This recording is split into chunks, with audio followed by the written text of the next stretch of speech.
क्या हुआ कि अग्नि को बड़ा अहंकार आ गया, मैं सब कुछ जला सकती हूँ। वायु को अहंकार आ गया, मैं सब कुछ उड़ा सकती हूँ। जल को अहंकार आ गया, मैं सबको डुबा सकता हूँ। मैं किसी को अहंकार आया कि मैं सब कुछ उठा सकता हूँ। भगवान बोले अच्छा अहंकार आ गया है, अब इन्हें का अहंकार नष्ट करना ही होगा। तब भगवान क्या करते हैं, ये नन्हा सा तिनका आप देख रहे हैं ना, ये तिनका, ये भगवान नन्हा सा तिनका लेकर सामान्य रूप में पहुंच गए। तिनके को भगवान ने रख दिया और बड़े बड़े लोगों को बुलाया जो भी अहंकारी हो गए थे, जिनमें इंद्र भी सम्मिलित थे।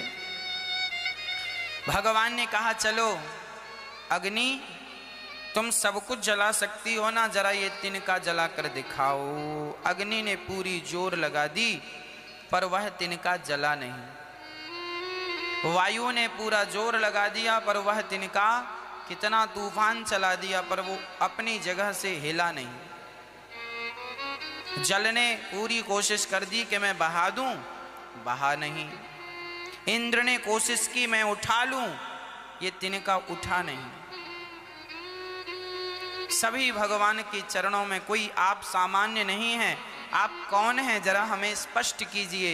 तब भगवान प्रकट हो गए, मैं वही हूं जिनके बल से तुम में बल है। सवई बलम बलिनाम चा परेशाम। हम में जो भी बल है, हम में सुनने का बल है, हम सुन सकते हैं। ये बल हमारा अपना अनिरुद्धाचार्य का बल नहीं है कि मैं सुनता हूं, ये बल भी भगवान का बल है। मैं देख सकता हूं, ये बल मेरा बल नहीं है, यह ईश्वर का बल है। उनके बल से हम देख रहे हैं। हमारा बल बोलने का नहीं है, ये जो बल है यह ईश्वर का बल है। पर लोग इस बल को अपना मान लेते हैं। जैसे शरीर भी किराए का है, ईश्वर का दिया हुआ है, पर हम अज्ञानवश इसे अपना मान लेते हैं। उसी प्रकार आप अपनी आँख को, अपने कान को, अपने इंद्रियों को अपना मान बैठे हैं, जबकि यह बिल्कुल सत्य नहीं। ये तिनका किसी से हिला नहीं। अंत में सबका अहंकार समाप्त हो गया। पृथ्वी, जल, वायु, अग्नि, आकाश पांचों ने कहा प्रभु हम में जो शक्ति है वो हमारे कारण नहीं है, वो आपके कारण हम में शक्ति।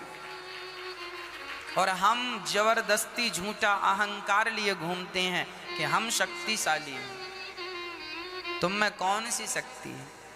वह भगवान प्रपंच को बनाने वाले हैं।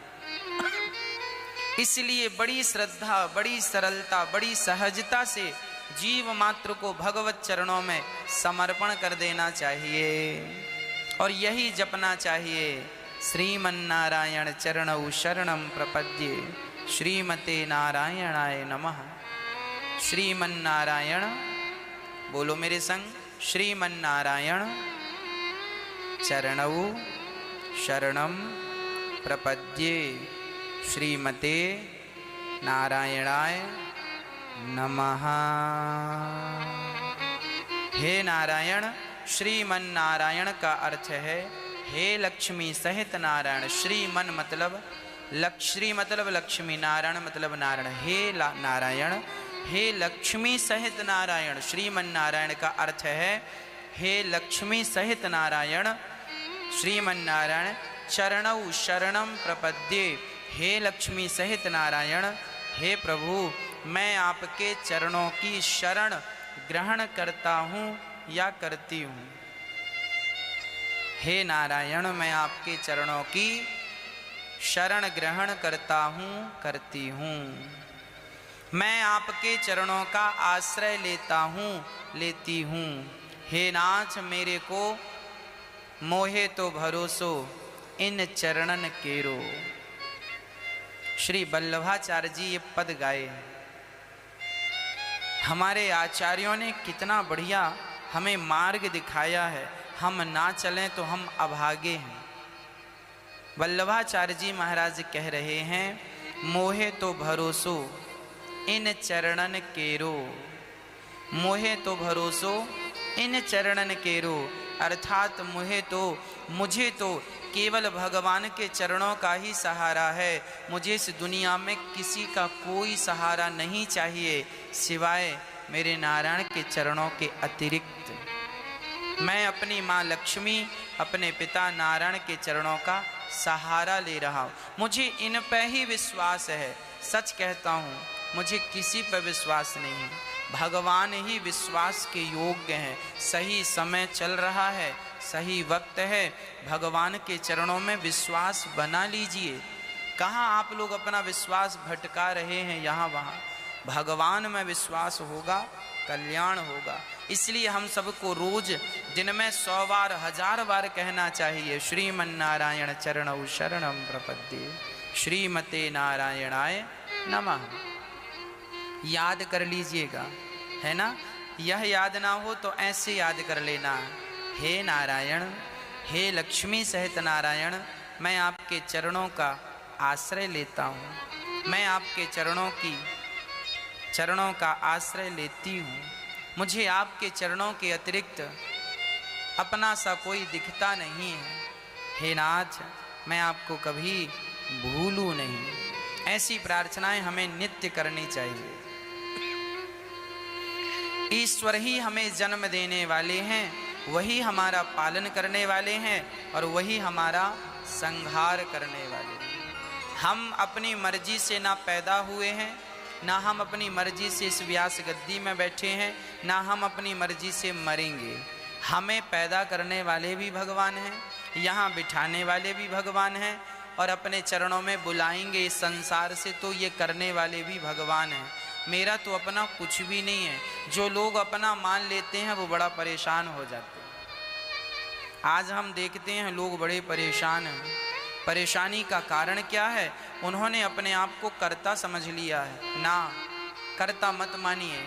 हम भगवान के दास हैं और भगवान ही हम सबके सृष्टि कर्ता। हमारा जन्म उन्होंने, पालन उन्होंने, संहार भी वही करेंगे।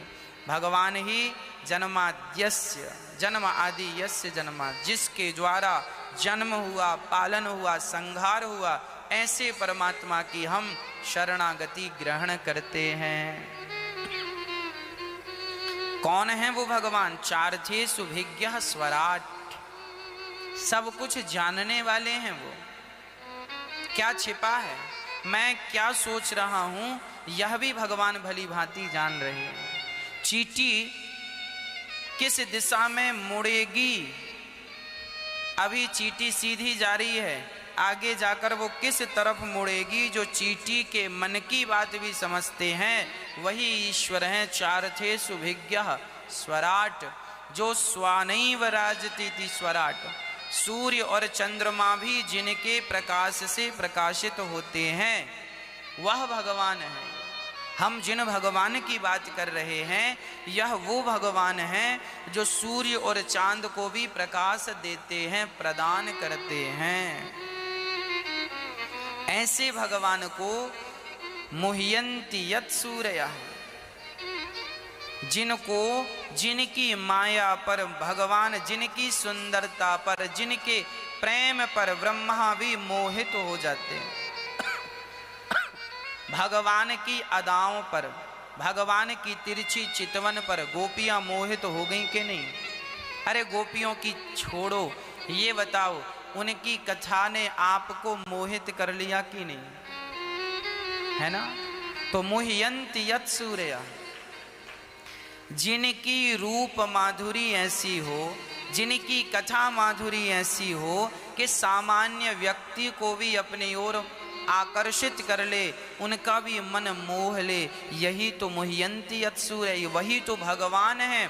सोचो कि भगवान की कथा इतनी मोहनी है, मन मोहक है, तो स्वयं भगवान कृष्ण कितने मनमोहक रहे होंगे। उन पर गोपियों का मन यदि लग गया तो इसमें बुराई क्या है? अरे और तो सब ठीक है, सूपनखा जैसी राक्षसी भी भगवान पर मोहित हो गई। कहती है ना, तो सम पुरुष न मोसम नारी। सूपनखा कैसी भी थी, भले वो राक्षसी थी, पर बेचारी मोहित तो भगवान पर ही हुई ना। और भगवान को देखकर भला कौन मोहित नहीं होता, है ना। हो गई मोहित। बस सूपनखा की एक गलती इतनी सी हो गई कि वो राम जी पर तो मोहित हो गई, पर माता सीता को इग्नोर करने लग गई। और ये बात आपको समझ लेना चाहिए कि राम भगवान तब तक नहीं मिलेंगे, नारायण तब तक नहीं मिलेंगे जब तक माता लक्ष्मी की कृपा ना हो। राम तब तक नहीं मिलेंगे जब तक माता सीता की कृपा ना हो। और कृष्ण तब तक नहीं मिलेंगे जब तक श्री राधा रानी की कृपा ना हो। बिना श्री के श्याम सुंदर नहीं मिल सकते। सूपनखा की इतनी सी गलती हो गई, बेचारी ने राम से तो मोहब्बत कर लिया पर सीता माँ को इग्नोर कर दिया। और रावण से भी गलती हुई, सीता से तो प्यार कर लिया पर राम को इग्नोर कर दिया। तो बिना राम के सीता नहीं मिल सकती और बिना सीता के राम नहीं मिल सकते। इसलिए हमारे सनातन संस्कृति में युगल नाम लेने की परंपरा है। सीताराम दोनों का लो। सीता केवल राम राम नहीं, सीताराम सीताराम सीताराम सीताराम। हमारे संत अयोध्या के सीताराम सीताराम जपते हैं, वो राम राम नहीं जपते। राम राम जपने में थोड़ा सा डर है। डर क्या है? थोड़ा पिताजी ना खतरनाक किस्म के होते हैं, पर माँ जरा अच्छी होती है। यदि मैंने गलती कर ली ना तो मेरे पिताजी 2-4 जमा के ही रहेंगे, पर मैंने गलती कर ली तो मेरी माँ प्यार से पुचकार के समझाएगी, मारेगी नहीं, है ना। यदि बाप मारने लग जाए तो माँ बचा लेती है। उसी तरह यदि हमने कोई अपराध कर दिया तो हमारे पिता राम जी हैं, शायद नाराज हो जाएं, परंतु यदि हमारी माँ सीता संग होंगी तो वह मुझे जरूर बचाएंगी कि नाना ये अपराधी है तो क्या हुआ, मेरा बच्चा है, मेरी शरण में। इसलिए युगल नाम सीताराम सीताराम, राधे श्याम राधे श्याम। अकेले नारायण नहीं, श्रीमन नारायण। अच्छा, श्री राम बोलना है। श्री मतलब क्या होता है? श्री मतलब होता है राम के संग श्री लग गया तो श्री मतलब सीता हो जाएगा। श्री कृष्ण, कृष्ण के संग श्री लग गया तो श्री मतलब राधा हो जाएगा। और नारायण के संग श्री लग गया तो श्री मतलब लक्ष्मी हो जाएगा। तो जो हमारा श्री शब्द है, हमारी जो परंपरा है श्री परंपरा है। हमारी ये दास अनिरुद्ध जिस परंपरा से है, हमारे गुरुदेव ने हमें श्री परंपरा की छाया प्रदान की है। हाँ, श्री परंपरा मतलब माता लक्ष्मी जी की परंपरा है ये। श्री मतलब कौन? मेरी माँ। श्री मतलब श्री जी मतलब राधा जी, सीता जी और लक्ष्मी जी, इनको श्री कहते हैं। तो कोई श्री कृष्ण कहे वो सही है, अकेले कृष्ण कृष्ण जपे ये अधूरा है, इससे नुकसान नहीं है, क्षमा कीजिएगा। पर श्री कृष्ण ये पूरा युगल नाम हो गया। श्री राम ये युगल नाम हो गया। श्रीमन नारायण ये युगल हो गया, है ना। जहां श्री जुड़ा है वहां युगल नाम हो गया। इसलिए मंत्रों को जाप करने में भी उस मंत्र को चेक कर लेना चाहिए कि यह मंत्र युगल मंत्र है या नहीं। यदि आपको युगल मंत्र मिला है गुरुजनों से तब तो ठीक है। और यदि हमारी जो 4 परंपराएं हैं सनातन धर्म की, इन चारों परंपराओं में युगल मंत्र दिए जाते हैं। अब कोई मनमुखी गुरु बन जाए और मनमुखी रूप से काम करे तो उसे तो पता ही नहीं होगा कि युगल क्या होता है, उसे तो पता ही नहीं होगा। इसलिए हमें परंपराओं का निर्वहन करना चाहिए अपने आप को। इसलिए हमें शास्त्रों ने कहा पानी पियो छान के और गुरु बनाओ जान के। जान के ही गुरु बनाना चाहिए। जहां युगल नाम हो, श्री श्यामा जी, श्याम जी, श्यामा श्याम। तो भगवान मोहियंत यत सूर्य, जिन पर बड़े बड़े यत सूरी मोहित हो गए, ऐसे भगवान की शरणागति ग्रहण करते हैं। भगवान तेजो वारी मृदाम यथा विनिमयो यत्र त्रिसर्गो मृषा। जैसे नदी के किनारे पड़ी हुई सीपी में धूप पड़ती है तो चांदी जैसी चमकती है, चांदी है नहीं पर चांदी जैसा प्रतीत होता है, उसी प्रकार भगवान राम और भगवान कृष्ण ये मनुष्य नहीं है पर मनुष्य जैसे दिखते हैं। विप्रधेनु सुर संतहित लीन है मनुज अवतार। भगवान कौन सा अवतार लेके आए? मनुष्य अवतार। राम जी मनुष्य बन के आए, कृष्ण जी क्या है? मनुष्य।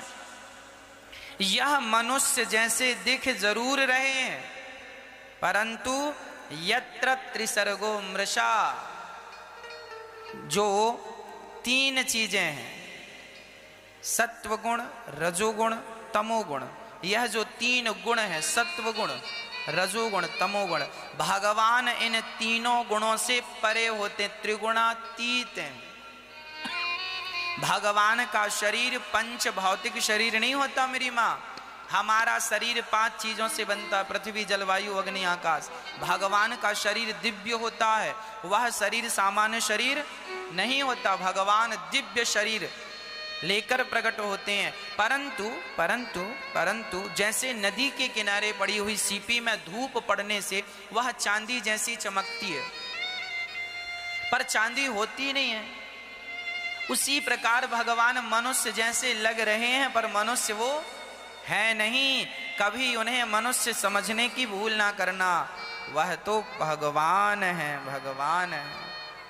हाँ, ऐसे भगवान को हम सत्य स्वरूप जानकर ऐसे भगवान की शरणागति ग्रहण करते हैं। सत्यम परम धीमहि, वह सत्य स्वरूप भगवान को श्रीमन्नारायण चरणौ शरणम प्रपद्ये। हाँ, हम शरणागति ग्रहण करते हैं, शरण ग्रहण करते हैं। अब जो भागवत जी हैं यह सब कुछ देने वाली हैं, तुरंत देती हैं। धर्मः प्रोजित कई तवोत्र परमो निर्मत्सराणाम सताम। ऐसी भागवत जो सब कुछ देने की सामर्थ्यता रख, भगवान को भी प्रदान करने वाली हैं, ऐसी भागवत जी की हम शरणागति ग्रहण करते हैं। अब किसी ने प्रश्न कर दिया, महाराज ये भागवत आई कहाँ से? कौन है भागवत जी को देने वाला? तो सुनो। निगम कल्पतरोर गलितम फलम, यह वेदों का पका हुआ फल है। सर्व वेदेतिहासानाम सारम सारम समुद्रतम, यह फल जो है सुखदेव भगवान ने प्रदान किया है। अच्छा, कहते हैं कि जो फल मीठा होता है ना, तोता उसी में चोंच मारता है, पर ये भी कहते हैं कि जिसमें चोंच मार देता है वो मीठा हो जाता है। तो यह भागवत जी मधुर है, इसमें सुखदेव ने चोंच मार दी, अर्थात सुख मतलब तोता। सुखदेव भगवान ने इसे अपनी वाणी से प्रवाहित किया है, राजा परीक्षित को सुनाकर उनकी सदगति की। इसलिए यह भागवत सर्ववंदनीय, सर्वपूजनीय है, सर्वशक्तिमान है। उदाहरण के तौर पर हम सुनते हैं, जब हमारे देश में कोरोना वैक्सीन बनी, तो कोई भी वैक्सीन बनती है ना मेरी माँ, तो पहले उसका ट्रायल होता है। पहले वो इंजेक्शन चूहे को लगाया जाता है, कोई साइड इफेक्ट तो नहीं है, चूहा मर तो नहीं रहा। कोई भी दवाई बनती है पहले उसका प्रयोग चूहों में किया जाता है, फिर उसका प्रयोग बंदर में किया जाता है। उसके बाद जब वो सारा ट्रायल सफल होता है तब वह चीज उस व्यक्ति को लगाई जाती है। जब सब सामान्य होता है तब वह वैक्सीन सबके लिए उपयोग में आती है। उसी प्रकार भागवत जी का भी ट्रायल हुआ था, आपको पता है? भागवत जी भी एक प्रकार की वैक्सीन है। भागवत जी का भी ट्रायल हुआ था। पहला ट्रायल किस पर? भागवत जी का पहला ट्रायल हुआ था राजा परीक्षित पर। क्यों? क्योंकि राजा परीक्षित को 7 दिन में मरना था। 7 दिन में जिसे मरना हो उसे क्या करना चाहिए? तब सुखदेव भगवान ने राजा परीक्षित को कथा सुनाई कि 7 दिन में तो ये मरना ही है, इसको ही सुना के ट्रायल लेते हैं कि इसका क्या होता। इसको सुनाएंगे, इसका कल्याण होगा, फिर हम दूसरी जगह वैक्सीन लगेगी दूसरे व्यक्ति को। तो पहली वैक्सीन भागवत की राजा परीक्षित को लगाई गई। पहला टीका राजा परीक्षित। इस संसार में वैसे तो पहला टीका भगवान नारायण ने ब्रह्मा जी को लगाया था। भागवत जी का पहला टीका वैक्सीन, फिर ब्रह्मा जी ने यही टीका अपने पुत्र नारद जी को लगाया, फिर नारद जी ने वेद व्यास जी को, व्यास जी ने सुखदेव जी को, सुखदेव जी ने सामान्य जन की बात करूं तो पहला टीका परीक्षित को लगाया गया। अच्छा, परीक्षित को लगाया। हाँ, उसके बाद सफल रहा, परीक्षित तो मुक्त हो गए, आहा सदगति हो गई। अब भागवत जी को और कसौटी में कस के देखने की जरूरत थी। तब इसका फिर दूसरा टीका प्रेत को लगाया गया। चलो जिंदा आदमी तो तर गया, अब जरा देखते हैं भूत तरते हैं कि नहीं। तब गौकर्ण जी ने दूसरा टीका धुंधकारी को लगाया। किसको लगाया? धुंधकारी भूत बन गया था, प्रेत योनि को प्राप्त कर गया था। कल ही हमने आपको सुनाया। धुंधकारी क्या बन गया मेरी मां? प्रेत बन गया।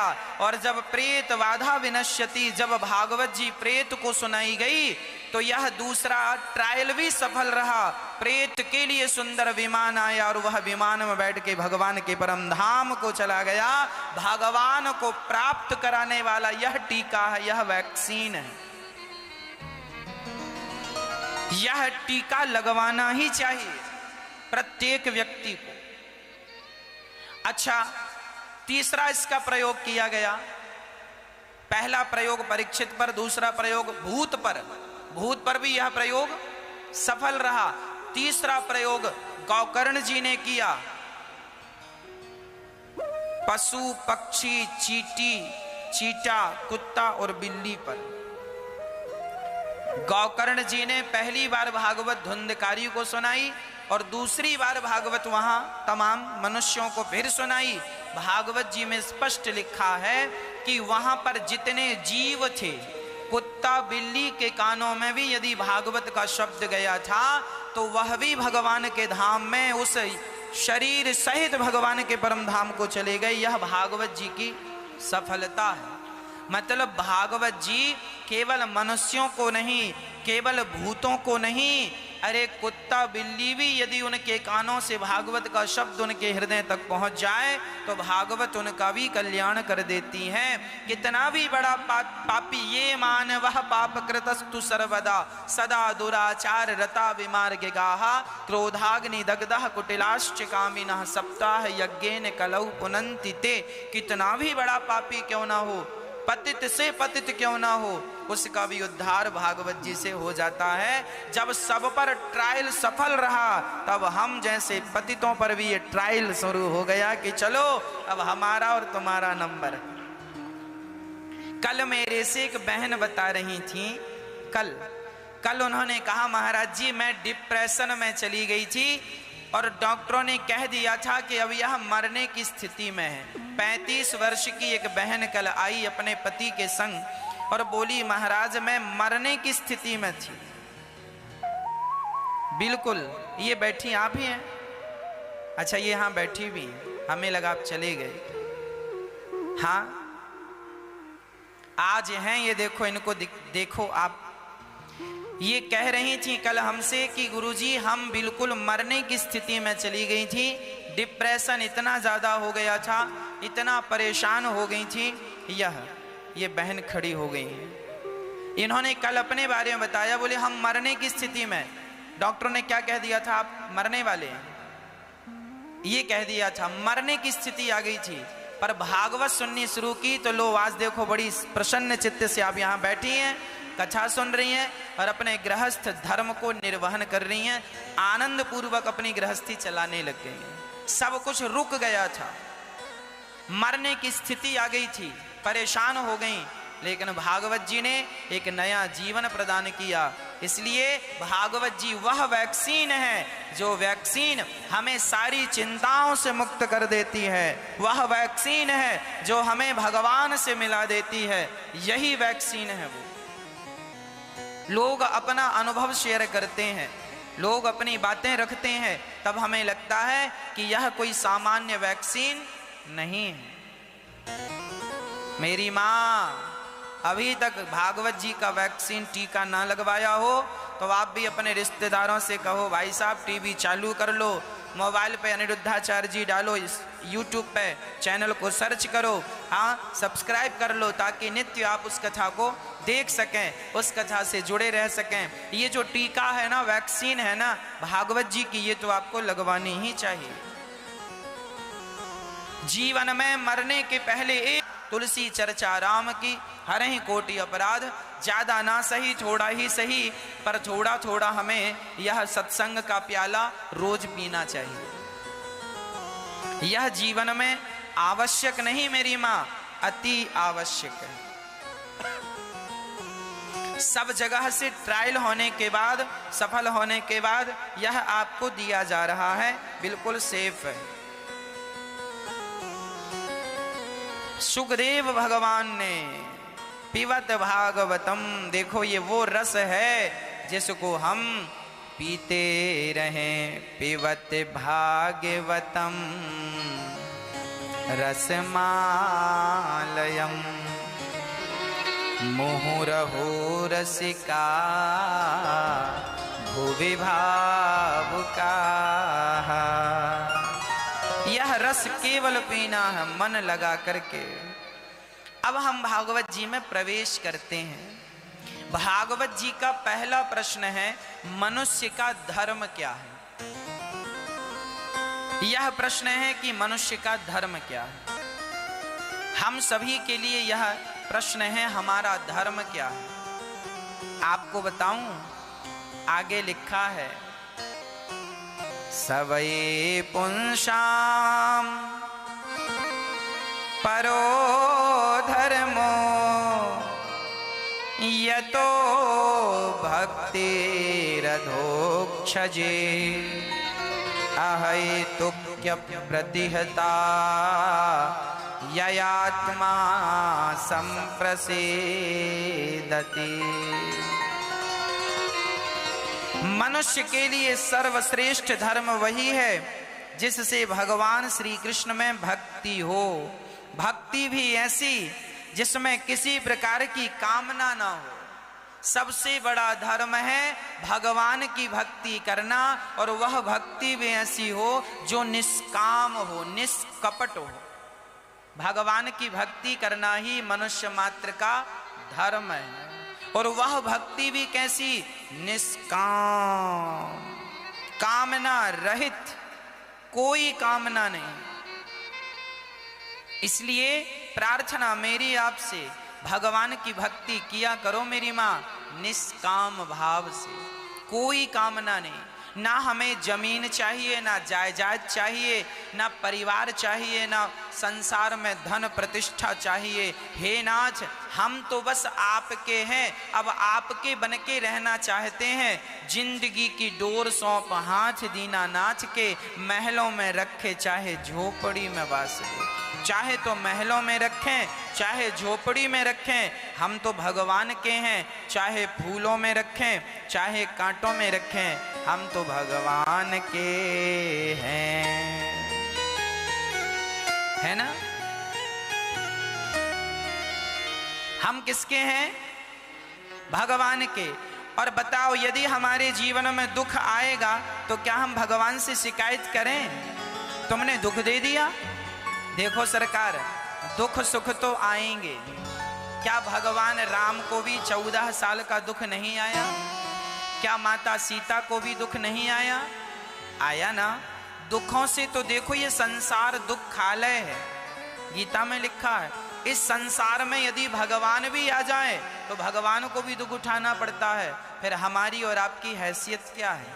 इसलिए हमें दुखों से भागना नहीं चाहिए और घबराना नहीं चाहिए। बस भगवान से यही प्रार्थना करनी चाहिए कि हे नाथ, यदि आपने दुख दिया है तो इस दुख को सहन करने की शक्ति भी आप ही देना। फूलों में रखें तो फूलों में रह लो, कांटों में रखें कांटों में रह लो, जमीन पर बैठाएं तो जमीन पर बैठ जाओ, हाँ, और मखमल के गद्दों पर बिठाएं तो वहां बैठो। अपनी मर्जी ना हो, मेरी इच्छाओं को आप एक काम करना मेरी माँ, यदि जीवन में सुखी होना है तो एक सूत्र मैं बता रहा हूं, इस बात का, इस ज्ञान का मूल्य यदि हम कहें तो कम से कम 10 करोड़ रुपए की एक बात हम आपको बता रहे हैं। कितने की बात है ये? 10 करोड़ की। अब आप 10 करोड़ की बात को सुन लीजिएगा, क्योंकि ये बहुत कीमती बात है। जीवन में सुखी होना हो तो सुखी होने का एक मंत्र दे रहा हूं। क्या मंत्र है? अपनी सारी इच्छाओं को समाप्त कर दीजिए। मंत्र है, हमें अपनी सारी इच्छाओं को समाप्त कर देना चाहिए। हमारी कोई इच्छा ना हो। जिस व्यक्ति की इच्छाएं समाप्त हो जाती हैं वह व्यक्ति सबसे सुखी हो जाता है, और जिसकी इच्छाएं समाप्त नहीं होती वह बंदर की तरह नाचता रहता है, उसे शांति नहीं मिलती। तो सुखी होने का मूल मंत्र है इच्छाओं का त्याग। जैसे रखें राम जी रहना चाहिए। सुदामा जी की कोई इच्छा नहीं थी, मीराबाई की कोई इच्छा नहीं थी, कोई इच्छा। अरे जो भगवान का हो गया, नाथ मैं आपका हो गया, अब इच्छाएं मैं क्या रखूं? बच्चे को, छोटे से बच्चे को थोड़ी इच्छा होती है कि मैं पैंट अच्छा पहनूं, शर्ट अच्छी पहनूं, उसे कोई इच्छा नहीं होती, पर माँ ही उसे सजाती रहती है।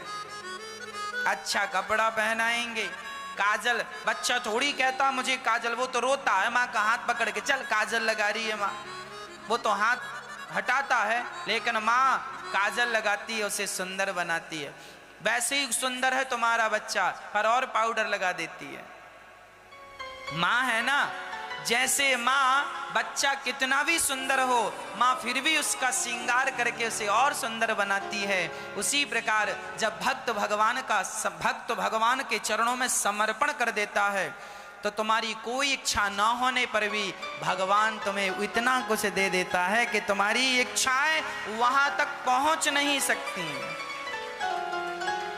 तुम वो कभी सोच भी नहीं सकते जो विधाता तुम्हें दे देते हैं। कब?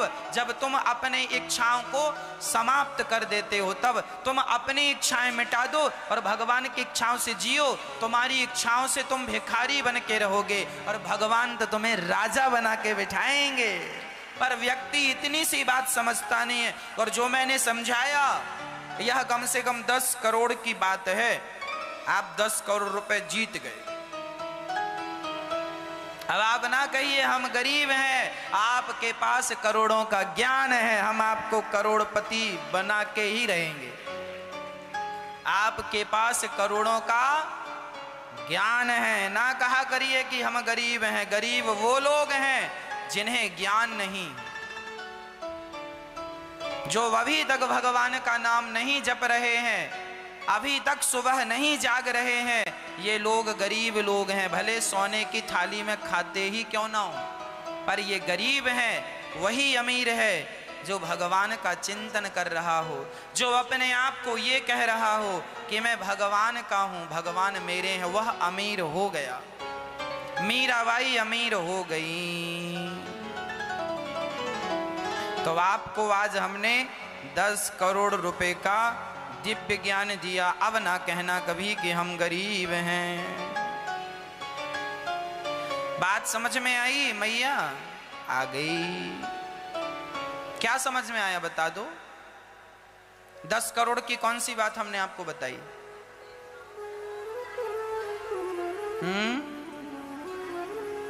हाँ, अपनी इच्छाओं को समाप्त कर देना और भगवान की इच्छा में अपनी इच्छा को मिला देना। हाँ, हो तेरी मर्जी का मैं हूँ गुलाम, मेरे अलबेल राम। तेरी मर्जी का मैं हूँ गुलाम, मेरी अपनी कोई मर्जी नहीं, मैं तो आपकी मर्जी का गुलाम हूँ। जो भी करा ले मैं हूँ तुम पर न्योछावर। मैं तो पेड़ की छांव में भी सो जाता हूं, जमीन पर भी बैठ जाता हूं, जमीन पर भी सो जाता हूं, और मैं तो ब्रज रज को अपने माथे से लगा करके अपना सबसे बड़ा श्रृंगार समझता हूं। हाँ जी, और हर हाल में अपने आप को प्रसन्न रखता हूं। जो भी करा ले मैं हूँ तुम पर न्योछावर। दे दे मुझे दे दे, दे दे सजाया इनाम, मेरे अलबेल राम। मैया जा रही हो 10 करोड़ लेके जाना।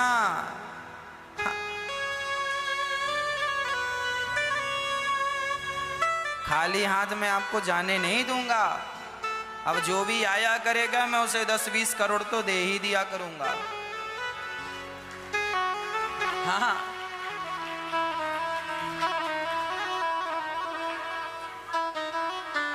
हाँ, दे दो सजाया इनाम, मेरे अलबेल राम। मैं आपका हूं बस। हमारा धर्म है भक्ति करना।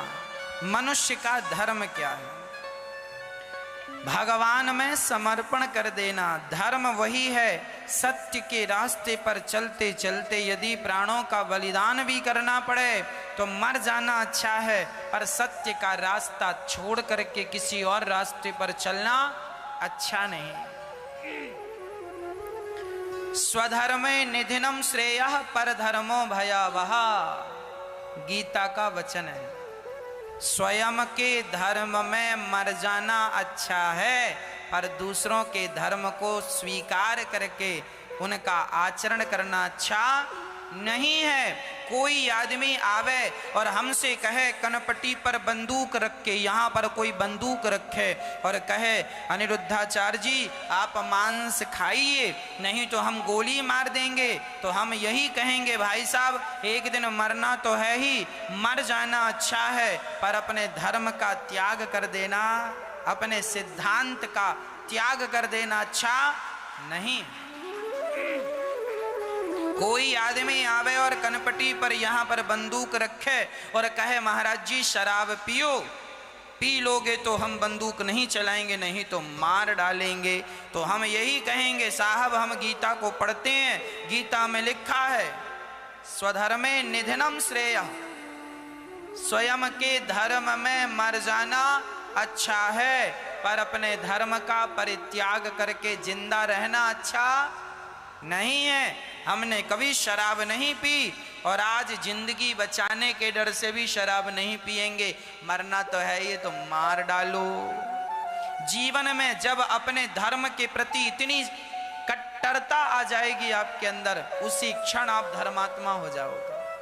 आज लोगों के अंदर ना धर्म के प्रति इतनी कट्टरता नहीं, इतना दृढ़ संकल्प नहीं है। आदमी डर के मारे ना छोड़ देता। जीवन में कभी अपने सिद्धांत ना छोड़ना। सिद्धांत और संस्कार ही तुम्हारा सबसे बड़ा धन है। मेरी पहचान क्या है? अरे मेरी पहचान भगवान की कथा है। यदि कथा ही छोड़ दूंगा तो मेरी पहचान क्या रह जाएगी? तो मेरा सिद्धांत तो मेरी कथा है ना, भगवान की कथा है ना, तो मैं उसे कैसे छोड़ दूं? आप स्त्रियों का धर्म क्या है? पति की सेवा करना। तुम उससे छोड़ दोगी तो फिर स्त्री कैसे कहलाओगी? पतिव्रता कैसे कहलाओगी? यदि बेटा अपने माँ बाप की सेवा करना छोड़ दे तो वह बेटा थोड़ी है, वह पुत्र नहीं, मूत्र की समान है।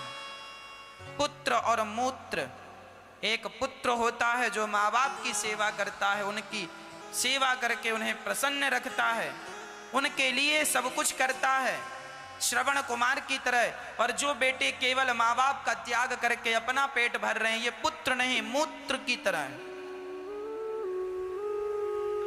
धर्म का त्याग नहीं करना चाहिए कभी भी। हाँ, एक राजा की कथा हमें याद आ गई, सुना देता हूं। हमारा धर्म कितना श्रेष्ठ है, कितना श्रेष्ठ धर्म है। अपने धर्म में मर जाना अच्छा है, पर अपने वचनों का त्याग कर देना, अपने धर्म को छोड़ देना, यह बातें अच्छी नहीं। एक राजा था मैया, नाम था मोरध्वज। राजा की पत्नी और राजा का बेटा, बेटे का नाम था ताम्रध्वज। 5 साल का नन्हा सा बेटा था, 5 वर्ष का बेटा था, और वह बड़ा अच्छा पुत्र था, आज्ञाकारी था। राजा का नियम, मोरध्वज राजा का नाम तो आप लोगों ने सुना होगा।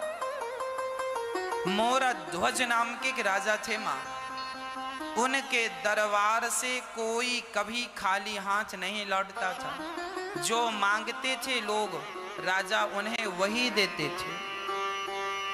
ब्राह्मणों को, संतों को कभी खाली हाथ नहीं जाने दिया, सबको संतुष्ट करके ही विदा करते थे। उसी समय धर्मराज युधिष्ठिर ने एक बहुत विशाल यज्ञ किया। वही यज्ञ जिसमें भगवान श्री कृष्ण ने चरण धुलने का काम किया था। राजसू यज्ञ इतना श्रेष्ठ यज्ञ था कि हजारों लाखों लोगों ने उस यज्ञ में भरपेट भोजन किया और मन चाही दक्षिणा ली। धर्मराज युधिष्ठिर ने दोनों हाथों से धन लुटाया था, वह यज्ञ था। तब अर्जुन ने अहंकार वश भगवान श्री कृष्ण से कहा कि प्रभु, क्या मेरे भाई के समान इस धरती पर कोई दूसरा दानी है? भगवान जरा मुस्कुराए और कुछ बोले नहीं। अर्जुन बोले, प्रभु क्या मेरे भाई की तरह दूसरा भी कोई दानवीर है? भगवान बोले, तुम्हारे भाई का नाम तो दानियों की लिस्ट में सबसे नीचे है। अब अर्जुन को बड़ा बुरा लगा। यदि मेरे भैया का नाम दानियों में नीचे है तो बताओ जरा आपकी डायरी में सबसे ऊपर नाम किसका? इतिहास के पन्नों में सबसे आज तक लाखों दानी हुए हैं, एक से बढ़कर एक दानियों की हम लोग कथा सुनते हैं, सुनाते हैं। पर आज यदि हम निष्कर्ष निकालें कि सबसे श्रेष्ठ दानी कौन है, तब भगवान ने कहा, अभी तक जितने दानी हुए हैं सतयुग, त्रेता, द्वापर और युगों में, इन सभी युगों में सबसे श्रेष्ठ दानी है मोरध्वज। अर्जुन ने कहा कि ऐसा क्या दान कर दिया मोरध्वज ने? भगवान ने कहा वो दान करके उसका अहंकार कभी लाते ही नहीं। कई लोग होते हैं कि दान करने के बाद उस दान का अहंकार लिए घूमते रहते हैं, साहब हमने दान किया, हाँ हमने दान किया।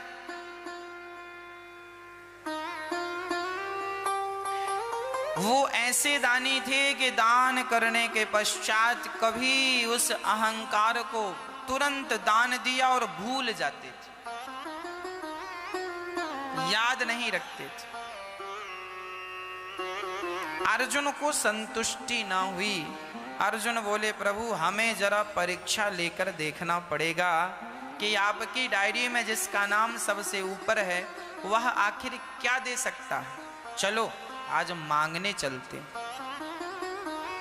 अर्जुन ने और भगवान श्री कृष्ण ने दोनों ने ब्राह्मण का रूप बनाया और यमराज जी को बुलाया कि आप शेर बन जाओ। यमराज जी बूढ़े शेर बन गए, अर्जुन और कृष्ण दोनों ब्राह्मण बन गए और चले तीनों जन। तीनों चले, शेर दरवाजे पर खड़ा है, ब्राह्मण अर्जुन और कृष्ण दोनों अंदर गए पंडित जी के रूप में, कोई पहचान ना सके, और जाकर आवाज लगाई भिक्षाम देही। राजा अंदर से बाहर आए हाथ जोड़कर बड़ी नम्रता से। कई बार ना दान देने वाला अहंकारी हो जाता है, पर मोरध्वज ऐसे थे कि वो बड़े नम्र थे। हाथ जोड़कर ब्राह्मणों के चरणों में सिर झुकाया, विप्र देवता आइए। ले जाकर चरणों को धोकर चरणामृत लिया ब्राह्मणों का, हाँ, और आसन पर बिठाकर हाथ जोड़कर बड़ी दयालुता से दीन भाव से कहा महाराज मैं आपकी किस प्रकार सेवा करूं, आपको क्या चाहिए, कैसे आप संतुष्ट होंगे, आप बताएं, मैं वही कार्य करूं जिससे आपको संतुष्टि मिले। भगवान ने सारा किया अर्जुन से, अर्जुन तुम ही आए हो परीक्षा लेने तो तुम ही मांगो, हम क्या मांगे। भगवान चुप खड़े, अर्जुन मांग रहे। अर्जुन ब्राह्मण बने। ब्राह्मण ने कहा, ब्राह्मण देवता ने, राजन हम जो मांगेंगे तुम दे ना पाओगे। मोरध्वज ने कहा महाराज दाढ़ी और बाल पक गए हैं मेरे, बुढ़ापा आ गया है, आज तक मेरे द्वार से कोई खाली नहीं गया, आप भी सेवा का मौका दें। यदि आप राज्य मांगेंगे मैं राज्य दे दूंगा, मेरा सिर मांगेंगे मेरा सिर दे दूंगा, क्या चाहते हैं अब बताओ, इससे ज्यादा और क्या होगा। या तो आदमी सारी दौलत मांग लेगा या तो सिर मांग लेगा, चलो तुम अपने आप को समर्पित, इससे ज्यादा और क्या मांगेगा आदमी। पर अर्जुन ने वह मांगा जो इन दोनों से भी बढ़कर था।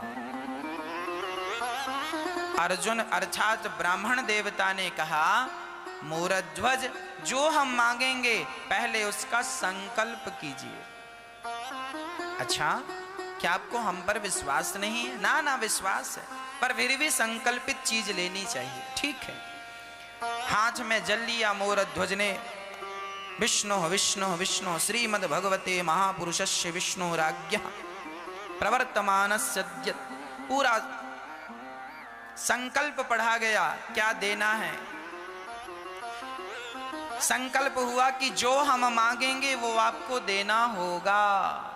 ठीक है, संकल्प सिद्ध हुआ। अर्जुन अर्थात ब्राह्मण ने कहा मोरध्वज हमारा शेर बाहर खड़ा है द्वार पर, बुढ़ा हो गया है, लगभग 15 दिन से उसने कुछ खाया नहीं। जरा से मांस की व्यवस्था कर दो, बस यही मांग रहे हैं। राजा ने कहा, महाराज इतनी सी बात के लिए आपने संकल्प कराया? अरे मांस मांगते तो मैं अभी दे देता हूं। अब राजा धर्मात्मा था। आपसे कोई कहे कि भाई मांस चाहिए, शेर खड़ा है भूखा, तो आप क्या करेंगे? आप राजा हैं तो आप कहेंगे बकरे को ले आओ, हिरण को ले आओ। राजा ने कहा, ना, मैं राजा हूं और मेरे लिए बकरी और बकरा और हिरण और मुर्गी ये सब मेरी प्रजा है, और राजा प्रजा का बलिदान नहीं कर सकता। वही श्रेष्ठ राजा है जो जीव मात्र की रक्षा करे, जीव मात्र का भक्षण करने लग जाए, ऐसा राजा सर्वनाश कर देता। मैं किसी की हत्या नहीं चाहता, तो फिर मेरा शेर बाहर खड़ा है, उसे क्या दोगे? राजा कहते हैं, मैं अपना मांस देता हूं, अपना मांस, अपनी जंघा का, अपने आप को शेर के हवाले। देखो, एक राजा चाहते तो कह सकते ना महाराज धन मांग लो, राज्य सब मांग लो, मैं अपने आप को थोड़ी दूंगा, कोई अपने आप को मरवाएगा। पर धन्य है प्राण जाए पर वचन न जाए। दे दिया अपने आप को। ब्राह्मण ने कहा, ना, तुम्हारा मांस जरा कड़ा हो गया, कठोर। हमने सुना है तुम्हारा बच्चा है। हाँ हाँ है। 5 साल का है। हाँ हाँ है। अच्छा, राजा मोरध्वज के अभी बुढ़ापे में जाकर संतान हुई थी। एक ही बेटा था, नाम था ताम्रध्वज। बड़ा सुंदर सा बालक था, सबका लाडला था, प्यारा था। ब्राह्मणों ने कहा, हमारे शेर को तुम अपने बच्चे का मांस खिलाओ, पर एक समस्या और है। बच्चे का मांस खिलाओ तो, पर हमारा शेर बुढ़ा है, दांत टूट चुके हैं, वह बच्चे को फाड़ नहीं सकता, तो आप ही जरा कृपा करो, तो अपने बच्चे को फाड़ करके डालो। बच्चे का मांस खिलाना है और शर्त यह है उसे बीच से फाड़ करके खिलाना। अब राजा धर्म संकट में पड़ गए कि यदि मैंने बच्चे को उसकी मर्जी के बिना मार दिया तो भी मुझे बाल हत्या लगेगी। मैं आपकी मर्जी के बिना आपको मार डालूं तो हत्या नहीं लगेगी। मैं तो अपना धर्म बचा रहा हूं, पर मार तो आपको रहा हूं। धर्म संकट में पड़ गए। तभी वो 5 साल का नन्हा सा बालक दौड़ता हुआ आया, पिताजी मैंने सब सुन लिया। आप यही सोच रहे हैं ना कि मैं अपने बेटे को उसकी मर्जी के बिना कैसे मारूं? तो पिताजी, मैं आपका बेटा हूं। अरे बेटे का धर्म है कि पिता के धर्म की रक्षा करे। जो बेटा पिता के धर्म की रक्षा ना कर सका, वह बेटा कैसा बेटा है? मैं आज अपने आप को आपके चरणों में समर्पित कर रहा हूं। पिताजी, संतान पर उसके माता पिता का ही अधिकार होता है। मेरे शरीर में जो रक्त की धार दौड़ रही है, जो ब्लड दौड़ रहा है, वह आपका ही तो खून है। अर्थात मुझ पर यदि सबसे ज्यादा अधिकार किसी का है तो मेरी माता और मेरे पिता का अधिकार है।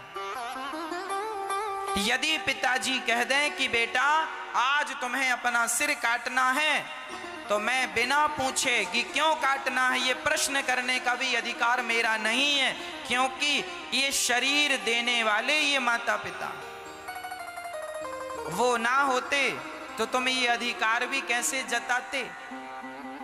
सोचिए पुत्र धर्म कितना बड़ा होता है। माता पिता की आज्ञा पर बिना क्वेश्चन किए, बिना प्रश्न किए, राम जी ने एक बार नहीं कहा कि मैं वनवास क्यों जाऊं। मात पिता और गुरु की वाणी बिना ही विचार करें शुभ जानी।